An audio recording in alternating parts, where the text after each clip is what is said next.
The invitation. The conference hall aboard the Vigilant Dawn hung suspended in the black velvet of space, its panoramic windows offering an unobstructed view of Earth below. Captain Elena Cross stood at the head of the long table, her uniform crisp, her expression carefully neutral. Across from her sat the delegation from the Galactic Council. 3 representatives from species humanity had only known for 47 years. The Valorian ambassador, Thexvar, resembled a mantis sculpted from living crystal. His translator hummed with mechanical precision as he spoke. Captain Cross, we come with an offer that has been extended to only 12 species in the last millennium. The Galactic Council invites humanity to join our alliance. Elena's dark eyes flicked to Admiral Rehan Solis, who sat to her right. The Admiral's weathered face revealed nothing, but his fingers drummed once against the table, their private signal. Be careful and honor, Elena said, her voice measured. What would membership entail? The second delegate, a flowing mass of bioluminescent tendrils called a kesh, pulsed with warm colors. Protection, Captain. The galaxy is vast and dangerous. Young species often encounter difficulties. Protection from what? Admiral Solis asked, his gravelly voice cutting through the diplomatic pleasantries. Thexvar's crystalline head tilted. From themselves, primarily. Humanity has expanded rapidly. 23 colonies in less than 5 decades. Such enthusiasm requires guidance. Elena felt her jaw tighten. She'd heard that word before, wrapped in different languages spoken by different empires throughout human history. Guidance. It always meant the same thing. What are the terms? She asked. The third delegate, a reptilian Corthan named Sess, leaned forward. His scales gleamed under the artificial light. Standard membership protocols. Expansion limits, no more than 2 new colonies per decade. Military restrictions, your fleet must not exceed Council-approved tonnage. Technology sharing, all significant discoveries must be submitted for Council review before implementation. And if we refuse? Solis asked. The silence that followed lasted 3 heartbeats too long. Thexvar's translator buzzed. The Council does not force membership. However, those outside the Alliance exist outside its protections. Trade agreements, navigation rights through Council space, access to the Galactic Data Network. These privileges require membership. Elena understood immediately. It wasn't a threat. It was something colder, a statement of reality wrapped in diplomatic silk. Join us or stand alone. We'll need time to consider, she said. Of course. Thexvar rose, his crystalline body refracting the starlight. You have 14 standard days. We hope wisdom guides your decision. After the delegates departed, Elena and Solis remained in the conference hall. Below them, Earth rotated in serene indifference, continents drifting past like ancient guardians. They think we're children, Solis said quietly. They think we're dangerous children, Elena corrected. She pulled up a holographic display, showing the expansion of human space over the past 50 years. The green markers spread like wildfire compared to the staid, centuries-old boundaries of Council species. We've colonized more systems in 5 decades than most of them have in 5 centuries.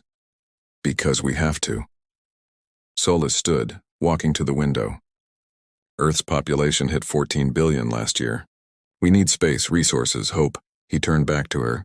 They're asking us to stop growing. To accept limits. To surrender our future for their comfort. Elena joined him at the window.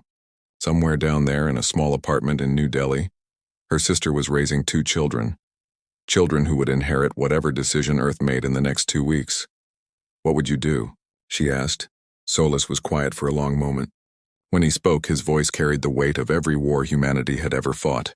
Every empire in human history thought it knew what was best for others. The British told India they were bringing civilization. The Romans told Gaul they were bringing law. Every conqueror believed they were doing the conquered a favor. He met her eyes. I would remind the Council that humanity has heard these promises before, and we know what they really mean. Over the next 13 days, the debate consumed Earth. Politicians argued in packed chambers. Scientists published urgent analyses. Citizens flooded the networks with passionate opinions. But in the quiet corridors of the Terran Defense Command, a different conversation was happening. Elena stood in the war room, though Earth hadn't officially called it that for decades, studying the holographic map of human space.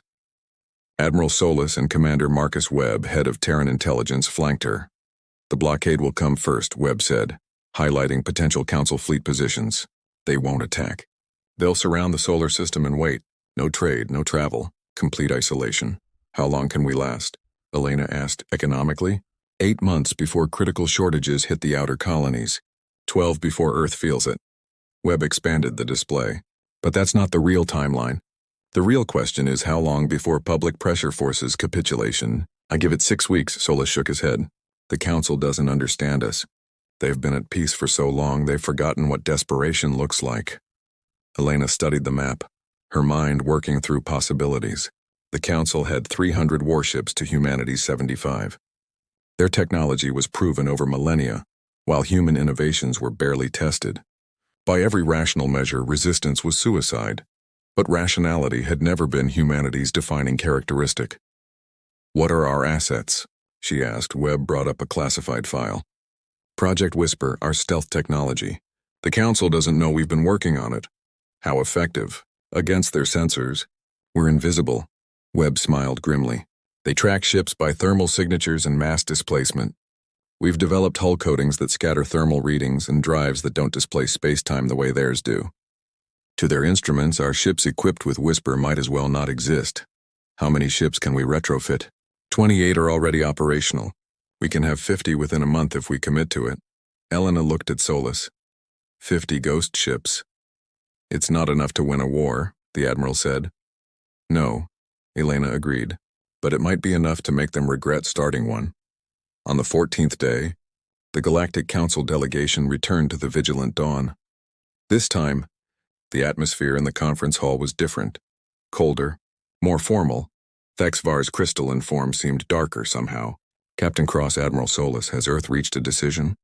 Elena stood. Behind her, through the viewports, Earth rotated in silent beauty.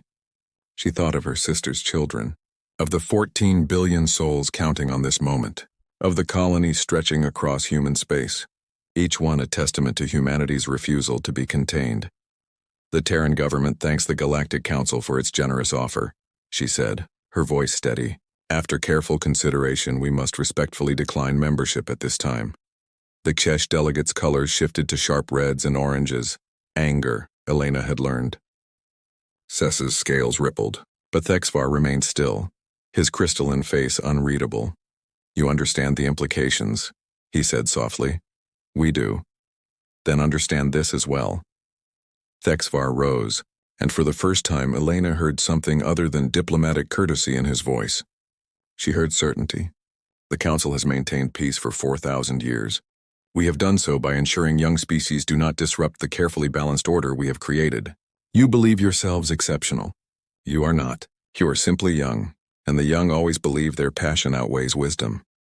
He moved toward the exit, his delegation following. At the doorway he paused. We will not attack you, Captain Cross. We will not need to. You will understand in time that the galaxy is larger than human ambition. We will surround your system. We will wait. And when your colonies begin to starve, when your economy collapses, when your people demand leadership that prioritizes survival over pride. His translator buzzed with something that might have been pity. You will beg to accept the terms we offer today. After they left, Elena and Solis stood in silence. He's not wrong, Solis finally said. About the math. About our limitations. Elena turned to face him. No, but he's wrong about something more important. What's that? He thinks silence means surrender. She looked out at Earth, at humanity's cradle and its launching point. He's about to learn what human silence really sounds like. The blockade appeared within 48 hours, a perfect sphere of Council warships surrounding the solar system at a distance of 2 light hours. 300 vessels, from massive dreadnoughts to nimble interceptors, forming an impenetrable wall. No shots were fired. No threats were broadcast. The message was clear. Try to leave and there will be consequences. Earth's response shocked the galaxy. Every human colony, every research station, every vessel in deep space. Went dark, communication ceased. Public broadcasts ended. Diplomatic channels fell silent. The vibrant, chaotic, endlessly talkative species that had burst onto the galactic stage half a century ago simply stopped talking. In the council chambers thousands of light years away, the delegates watched with satisfaction. 3 weeks, Cess predicted. Maybe 4 before they break. The Storm Commander Orath of the Valorian Imperial Fleet had been stationed at blockade position Epsilon 7 for 19 days. His ship, the Crystalline Judgment, was a mid-range cruiser with sensors capable of detecting a child's toy rocket from 3 light minutes away. So when the sensor tech reported an anomaly, Orath paid attention. "Commander, we've lost contact with Scout Vessel 447. Orath's crystalline features remained impassive. "Mechanical failure?" "Unknown, sir. They simply stopped transmitting. Send a recovery team." 2 hours later, the recovery team found Scout Vessel 447 drifting, its crew unconscious but alive. Every system had been disabled by an electromagnetic pulse of unknown origin. More disturbing, the ship's memory core had been completely erased. "Anything else?" Orath demanded. The recovery officer hesitated. "Yes, sir." There was a message, scratched into the hull plating. "Show me."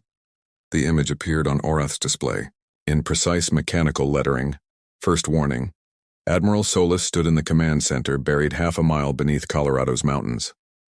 Around him, holographic displays showed the positions of every Council ship in the blockade, updated in real time by a network of stealthed sensor drones humanity had seeded throughout the solar system years ago. "The Council is spreading awareness of the incident," Commander Webb reported. "They're attributing it to a malfunction." "Let them," Solis said.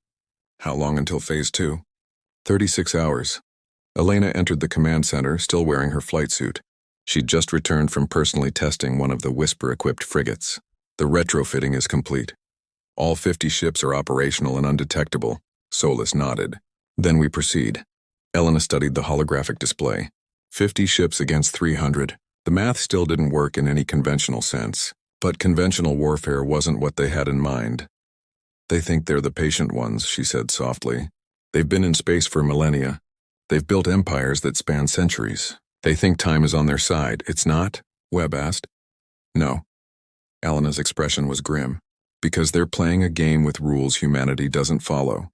They blockade us expecting surrender, but we're not trying to break the blockade. What are we trying to do?" She met his eyes. "Teach them what fear feels like." Over the next week, 11 more Council ships suffered mysterious malfunctions. Sensors would go dark. Weapon systems would fail. Entire vessels would drift helplessly until rescue arrived. Their crews unharmed but terrified. Their systems wiped clean. And always, the same message scratched into the hull. Second warning. Third warning, fourth warning. In the Council chambers, the delegates gathered in emergency session. "This is human technology," Sess hissed, his scales dark with agitation. "They're attacking us while hiding behind their silence. We have no proof," the Kesh representative pulsed. "Our sensors detect nothing. The humans remain within their system. This could be random equipment failure." 11 ships? Sess's voice dripped with scorn. "Random?" Thexfar listened in silence. His species had not survived 4 millennia without learning to recognize danger, and something about the pattern troubled him. The disabled ships weren't random. They formed a spiral pattern, moving inward toward the blockade's inner ring. Whatever was doing this was getting closer to Earth. No, he realized with sudden clarity, it was moving outward from Earth, heading toward Council space. "Reinforce the inner blockade," he ordered. "Triple our sensor coverage. Deploy armed drones in overlapping nets. If the humans have developed a stealth technology, saturate the area until we force a detection." It was a sound tactical decision. It wouldn't matter. Commander Arya Kessler piloted her frigate. Shadows echo through the Council blockade like a ghost through cemetery walls. Around her, Council ships passed within kilometers, their sensors sweeping uselessly across space that appeared empty. Position, Theta 12 reached. Her navigator reported. "Target acquired." Through her view screen, Kessler watched a Council dreadnought rotate majestically, its weapons ports bristling with enough firepower to glass a planet. It was one of their command ships coordinating an entire sector of the blockade. "Deploy the package," she ordered. A single small drone detached from Shadow's Echo, so small and cold that no sensor could distinguish it from space debris. It drifted toward the dreadnought on carefully calculated vectors. Package deployed, initiating withdrawal. As Shadow's Echo vanished back into the dark, the drone continued its patient approach. 30 minutes later, it attached itself to the dreadnought's hull and released its payload. Not an explosive, but something far more insidious. A virus, custom-coded for Council systems. Within seconds, it had infiltrated the Dreadnought's network. Within minutes, it had spread to every ship in communication range. The virus didn't destroy. It didn't disable. It did something worse, it whispered. Captain Vorath of the Korthan Defense Fleet jerked awake in his command chair. His bridge crew turned to stare. "Captain, are you well?" Vorath's scales were pale. Did you hear that?" "Hear what, sir?" But Vorath had heard it clearly, a voice speaking in perfect Korthan emerging from his own ship's communication system. "You're not safe. None of you are safe. We're already here." Across the blockade, similar reports flooded command channels. Crews heard voices in empty corridors. Sensors detected phantom readings that vanished when investigated. Ships' AI systems began displaying unsettling messages. 13th warning, do you feel us watching? When did we come aboard?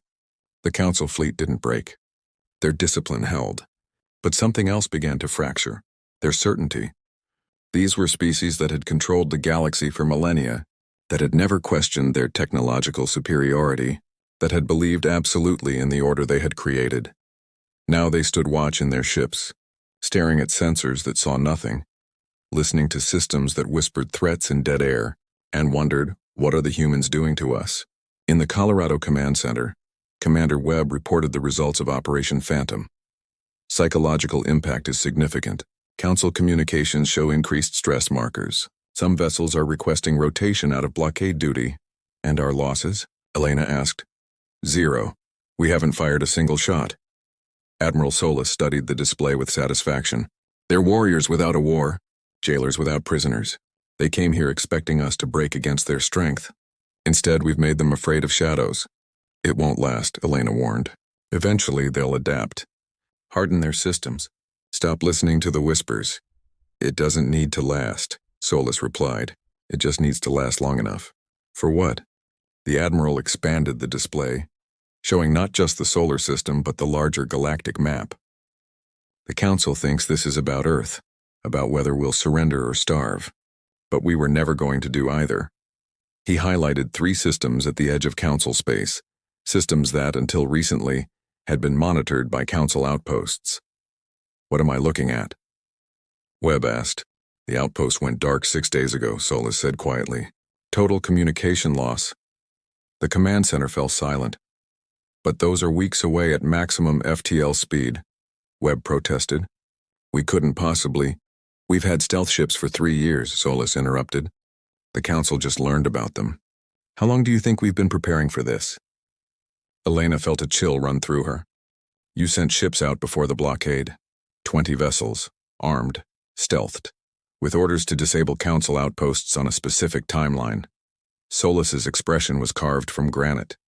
The Council wanted to isolate us. Instead, we've shown them that their borders are paper. Their surveillance is blind and their certainty is an illusion. They'll see this as an act of war, Webb said. No. Elena understood now, saw the full shape of the strategy. They'll see it as something worse. They'll see it as proof that they can't contain us, can't predict us, can't control us.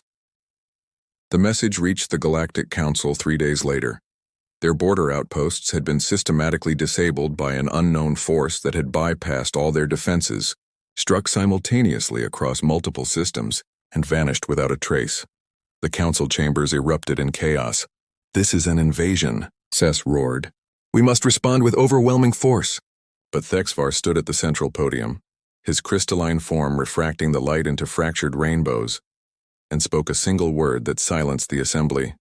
How? The delegates fell quiet. How do we respond with overwhelming force, Thexvar continued, to an enemy we cannot see, cannot track, and cannot predict? The humans have not left their system. Our blockade remains intact, and yet somehow they have struck at our infrastructure across dozens of light years. He gestured to the star map showing the affected outposts. They have proven that our borders are meaningless. Our sensors are inadequate. Our certainty about our own technological superiority. He paused. Was arrogance. The Kesh delegate pulsed with troubled colors. What are you suggesting? That we have made a catastrophic miscalculation. Thexvar's voice was heavy with something humanity would have recognized. The weight of imperial pride confronting its own limitations. We treated humanity as we have treated every young species, as children to be guided, contained, controlled. But we forgot something that our own histories should have taught us. What? Seth demanded. The most dangerous opponent is not the strongest or the fastest or even the smartest. Thexvar turned to face the assembly. It's the one willing to fight in ways you haven't imagined. The one that doesn't play by rules you understand. The one that turns your own certainty into a weapon against you. He highlighted the timeline of events. The disabled ships, the psychological warfare, the vanishing outposts. The humans haven't been silent because they were afraid or preparing to surrender. They've been silent because they were working. And while we stood in our blockade, proud of our patience and our discipline, they were showing us that patience means nothing when your enemy operates on a completely different paradigm. On the encrypted transmission hit every council ship, simultaneously at 0300 hours Galactic Standard Time. It bypassed security protocols with contemptuous ease displayed on every screen, echoed through every speaker. Captain Elena Cross appeared, standing on the bridge of the Vigilant Dawn with Earth visible through the viewport behind her. Her expression was calm, professional, and absolutely terrifying in its control. Greetings to the Galactic Council. I am Captain Elena Cross, commander of the Terran Defense Fleet. For 3 weeks you've waited outside our system, confident that silence meant weakness, confident that isolation would break our will, confident that your age and experience gave you wisdom we lacked. You were wrong. The disabled ships, first lesson, your sensors are blind to our technology. The psychological operations, second lesson, your crews are not prepared for warfare conducted in your own minds. The outpost strikes? Third lesson, your borders are fiction, your security is theater, and your certainty is a liability. Elena stepped forward, and her next words were delivered with surgical precision. You called us children. Reckless, dangerous, too young to be trusted with freedom. Let me tell you what the children of Earth learned over 10,000 years of war, peace, extinction scares, and survival. Empires fall, all of them, not to superior force but to the arrogance of believing their dominance is natural law. You have peace because no one has challenged you in millennia. You have order because no one has questioned your right to impose it. You have certainty because no one has shown you how fragile it really is. Until now, we don't want war. We never did. We want what every growing species wants: room to breathe, freedom to explore, the right to make our own mistakes and celebrate our own triumphs. But if the cost of that freedom is proving to you that your age doesn't make you wise, that your technology doesn't make you invincible, and that your peace was built on the submission of species too afraid to say no, she paused. Then we'll pay that cost. Here are our terms: withdraw the blockade. Acknowledge our sovereignty. Leave us alone. Or learn exactly how creative, desperate humans can be when you threaten their future. Your ships vanished because we let them live. Your outposts were disabled because we chose not to destroy them. Your crews were frightened because we showed mercy. Don't test whether we'll continue showing mercy. You have 48 hours to decide. After that, Elena's expression didn't change. But something in her eyes, something cold and ancient and utterly human, made every council delegate who watched shiver. After that, the children of Earth stopped playing games. The transmission ended. In the council chambers, silence reigned for a full minute. Finally, Seth spoke, his voice shaking with rage. This is unacceptable. We can't stop them. Thexvar's voice was quiet. That's what she just proved. We can't stop them. Then we destroy them, Seth hissed. We commit our full military force and what? The Kesh delegates' colors were pale with understanding. Attack a system we can't properly surveil? Fight ships we can't detect? Strike at an enemy that has already demonstrated they can reach our core territories, while we sit here uselessly surrounding one star system? Thexvar moved to the star map and expanded it, showing the full scope of council space. Thousands of systems, millions of outposts, 1 trillion citizens spread across a quarter of the galaxy. How many worlds can we protect simultaneously if humanity decides to stop being merciful? How many ships would we need to guard every installation, every colony, every critical piece of infrastructure from an enemy that can bypass our sensors and strike without warning? He turned to the assembly. We cannot win this war, not because we lack strength, but because the humans have changed what war means. They've turned our size into a weakness, our distributed empire into a liability, our certainty into blindness. So we surrender, Cess's voice dripped with contempt. No, Texvar said. We negotiate, as equals, because that's what we should have done in the first place. 43 hours after Elena's transmission, the Council fleet began withdrawing from the solar system. No official statement was issued. No formal treaty was signed. The ship simply left. In the Colorado Command Center, Admiral Solis watched the holographic display as the blockade dissolved. They'll be back, Commander Webb said. Maybe not tomorrow, maybe not this decade, but eventually, let them. Elena interrupted, entering the command center. Next time, they'll come with respect, not ultimatums. They'll negotiate, not dictate. They'll remember what happened when they tried to cage humanity. Solis nodded slowly. Did we just start a new era of galactic politics? No, Elena said, looking at the display where Earth rotated in peaceful blue and green. We just reminded the galaxy of something it had forgotten. What's that? That silence isn't weakness. That youth doesn't mean helplessness. That the most dangerous species isn't the oldest or the strongest. She smiled, and there was steel in it. It's the one that refuses to accept limits. 3 months later, Ambassador Chen Wei of Earth met with Thexvar in a neutral station at the edge of Council space. It was the first formal diplomatic contact since the blockade. Your species, Thexvar said without preamble, is dangerous. Yes, Chen agreed calmly. You could have destroyed our outposts, killed our crews, turned your demonstration of capability into a massacre. Yes, why didn't you? Chen considered the question carefully. Because we remember what it's like to be afraid. Every human carries genetic memory of ice ages that nearly wiped us out, of plagues that destroyed civilizations, of wars that left our homeworld in ashes. We know what it means to be small and vulnerable and desperate. He met Thexvar's crystalline gaze. We didn't spare your people because we're merciful. We spared them because we remember that today's victor is tomorrow's victim. That empires fall, that circumstances change, and that the species you crush today might be the ally you need tomorrow. Thexvar was silent for a long moment. The Council is prepared to offer a new agreement. Full sovereignty. No expansion limits. Open trade. Equal status. And in exchange? Honesty. You share your stealth technology's basic principles. Not the specifics, just enough that we can develop countermeasures. You agree to mutual defense pacts. You participate in Council discussions as equals. Chen smiled. That's all we ever wanted. Your species terrifies us, Thexvar admitted. But perhaps... He paused, and for the first time Chen heard uncertainty in the ancient alien's voice. Perhaps that's what the galaxy needs.